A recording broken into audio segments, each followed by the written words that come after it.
ওখানে জয়েন করি পঞ্চগড়। না, আমার পোস্টিং হয়েছিল স্যার 17 তারিখ সকালে। না স্যার, আমি ওই যে প্রেসিডেন্টস রাইফেলস পদক পেয়েছিলাম, ওটার জন্য আমাকে ডাকা হয়েছিল, প্রেসিডেন্টস রাইফেলস পদক পাওয়ার জন্য। স্যার আমি পঞ্চগড়ে থাকার সময় আমার ব্যাটালিয়ন চ্যাম্পিয়ন হয়েছিল চোরাচালান বিরোধী কাজে, অল ব্যাটালিয়ন্স, প্লাস একবার সেকেন্ড হয়েছিল, একবার ফার্স্ট হয়েছিল। স্যার কুমিল্লায় খুব বেশি স্যার, আমি কুমিল্লায় থাকার কারণে পেয়েছি। না স্যার, না স্যার।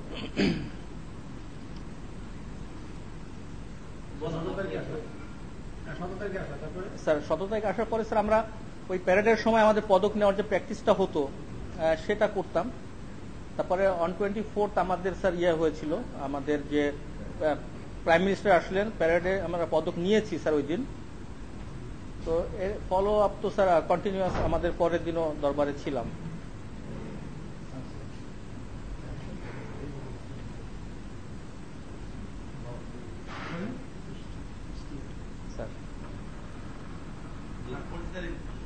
স্যার 25 তারিখে স্যার 25 তারিখে তো স্যার আমি দরবারে ছিলাম। তারপরে আমি যখন দেখলাম মানে হঠাৎ করে গুলির শব্দ, প্লাস হচ্ছে ওই যে সৈনিক 2-3 জনকে আমার মনে হলো যে ডিজির দিকে এগিয়ে যাচ্ছে অস্ত্র হাতে, তখন দেখলাম যে স্যার চারিদিকে সৈনিকরা উঠে খুব হট্টগোল গোলমাল শুরু হয়ে গেল। এবং আমার পাশে লেডি অফিসাররা ছিলেন, আমি ফার্স্ট রোতে ছিলাম, বাট একটু মানে কি দূরে ছিলাম, বিকজ ওই সিনিয়রিটিতে যেখানে পড়ে আমার সেখানে ছিলাম। তারপরে দেখলাম যে গন্ডগোল এবং ফায়ার হচ্ছে, গুলি হচ্ছে। তো আমার আশেপাশে যারা ছিল তাদেরকেও আমি দেখলাম যে দাঁড়িয়ে গেছে।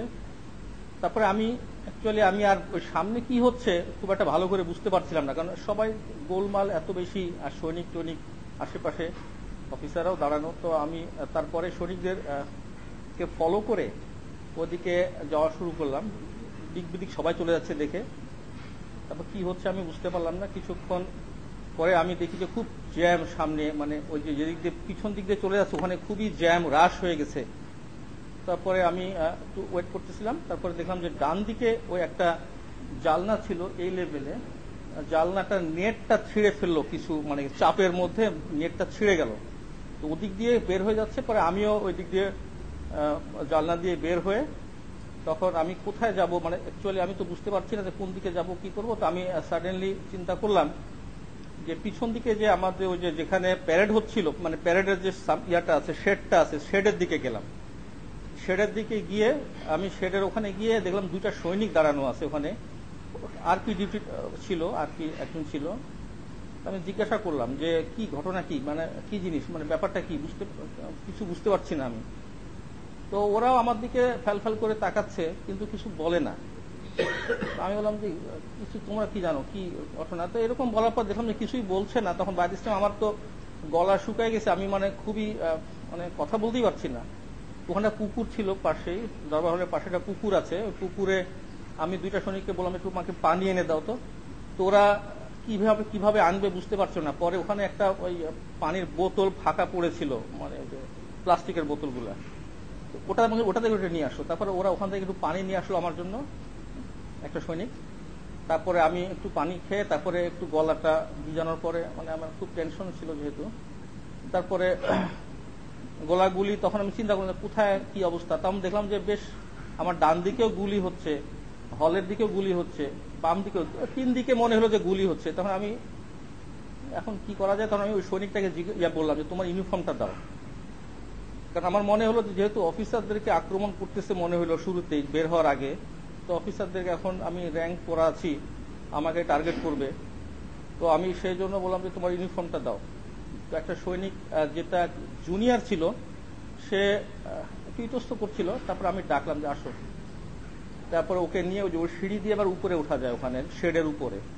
তো শেডের উপরে একটু গিয়ে সিঁড়িতে দাঁড়ায়, তখন একটু ওখানে একটু আইসোলেটেড। আমি বললাম ইউনিফর্মটা দাও। তারপর সে তখন তার শার্টটা খুলে দিল, আর তারপরে আমি ওর শার্টটা পরলাম, পরে বেল্ট টেল্ট লাগায় আমার শার্টটা আমি তখন ওখানে শেডের পাশে একটা জঙ্গল ছিল, মানে ফুলের বাগানের জঙ্গল ছিল, জঙ্গলের মধ্যে আমার ইউনিফর্মের শার্টটা ফেলে দিলাম, আর ওকে বললাম যে তুমি লাইনের দিকে চলে যাও হাঁটতে হাঁটতে, তোমার তো অসুবিধা নাই, তুমি গেঞ্জি গায়ে দিলেও কোনো সমস্যা নাই। তো সে এটা শোনার পরে সে ওখানে দাঁড়ানো ছিল কিছুক্ষণ। বাই দিস টাইম একটা গ্রুপ আসলো, ফায়ার করতে করতে আমার সামনে আসলো, এসে আমাকে দেখলো যে যেহেতু বাই দিস টাইম আমার ইউনিফর্ম চেঞ্জ করা হয়ে গেছে শার্টটা, যার জন্য সে আমার দিকে একবার দেখে সে হাঁটতে হাঁটতে চলে গেল। ওই 3-4 জনের একটা গ্রুপ ছিল, তো ওদেরকে দেখার পর ওরা চলে গেল হচ্ছে প্যারেড গ্রাউন্ডে। হ্যাঁ, ওদের আর্মস ছিল। ফায়ার করছিল ওই দরবার হলের, দেখলাম যে সাইডে আমি বের হয়েছি এদিকে ফায়ার হচ্ছে। এই 3 জন ফায়ার করতে এমনি ফাঁকা গুলি করছে মাঝে মধ্যে, না নিচের দিকেই, উপর দিকে না। ফায়ার করলো, তারপরে ওরা আমাকে দেখে ওই আরপিটা দাঁড়ানো ছিল যে আমাকে পানি টানি খাওয়ানোর জন্য সাহায্য করছিল। তারপরে আমি বললাম তুমি আমাকে একটু আগায় দাও, তো সে বলছে আপনি আমার সাথে আসেন। তারপরে সে হাঁটতে হাঁটতে আমাকে নিয়ে গেল, এটা সম্ভবত 44 ব্যাটালিয়নের দিকে হবে, রাইফেল ওই দিকে। তো গিয়ে তখন আমাকে বললো স্যার ওই যে ওখানে ইয়ে আছে, ওখানে যে টেলার শপ আছে, আপনি ওখানে লুকান, ওখানে লুকাতে পারেন। তো আমি বললাম যে আচ্ছা ঠিক আছে তুমি চলো একটু।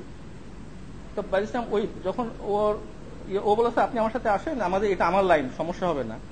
কিছু দূর যাওয়ার পরে সে আবার বললো যে স্যার আপনি ডান দিক দিয়ে চলে যান। ডান দিক দিয়ে অর্থাৎ ওই যে ডিজির বাসার সামনে দিয়ে যে রাস্তাটা অফিসার মেসের দিকে আসছে। তো আমি বাইজিস্টাম যেহেতু ওই লাইন থেকে লোকজন বের হয়ে আসতেছে, যার জন্য আমিও দেখলাম যে ওদিকে যাওয়া বোধহয় ভালো হবে না, কারণ ওইদিকে আর তাছাড়া চেহারা দেখলে চিনে ফেলতে পারে, মানে আমার কাছে একটু টেনশন মনে হচ্ছিল। পরে আমি তখন ডান দিকে রওনা করলাম, সে লাইনের দিকে চলে গেল। কিছু দূর গিয়ে আবার 50 গজের মতো গিয়ে আমি আইসোলেটেড একা হাঁটছি। তারপরে ওই যে প্রথমে আমাকে বলেছিল যে ওই যে স্টোরের মধ্যে লুকাতে পারেন, আমি স্টোরের কাছে গেলাম, দেখি স্টোরে কি অবস্থা। স্টোর মানে ওই যে টেলার শপ, উপরে টেলার শপ, আর নিচে দেখলাম একটা স্টোর ম্যান দাঁড়ানো, আর একটা সিভিল ড্রেস করে একটা বোধহয় সম্ভবত সে মনে হয় ধোপা টোপা হবে।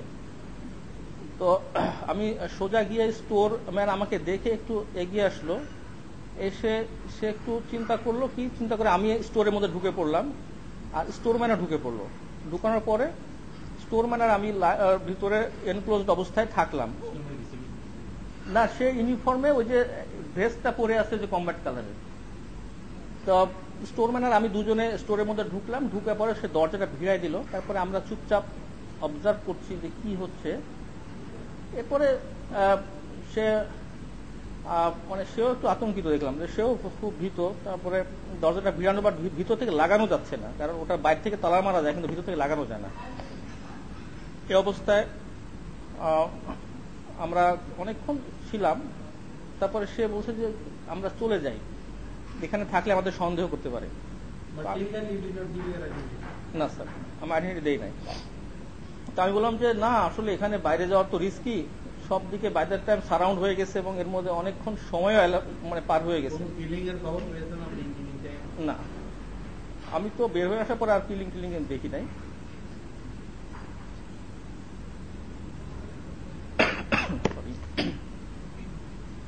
এরপরে স্যার আমি ওখানে স্টোরম্যান চলে যেতে চাচ্ছিল, সে বিভিন্ন জায়গাতে ফোন করছিল বারবার তার মোবাইল থেকে। তো ফোন করে একে ওকে এটা ওটা বলে। তারপরে বাই দিস টাইম নেটওয়ার্কও পাওয়া যাচ্ছিল না, আমি নিচে চেষ্টা করলাম, তো আমিও দেখলাম নেটওয়ার্ক নাই। তো আমি ফোনটা অফ রাখছিলাম, ওই যে যখন আমি বের হলাম ইউনিফর্ম চেঞ্জ করলাম তখন আমার ফোনটা আমি অফ করে দিয়েছিলাম, যে ফোন আবার বারবার আসছে আর ফোন আসলে পরে ধরতে হবে, ফোন অফ করে দিয়েছিলাম। তো সে আমার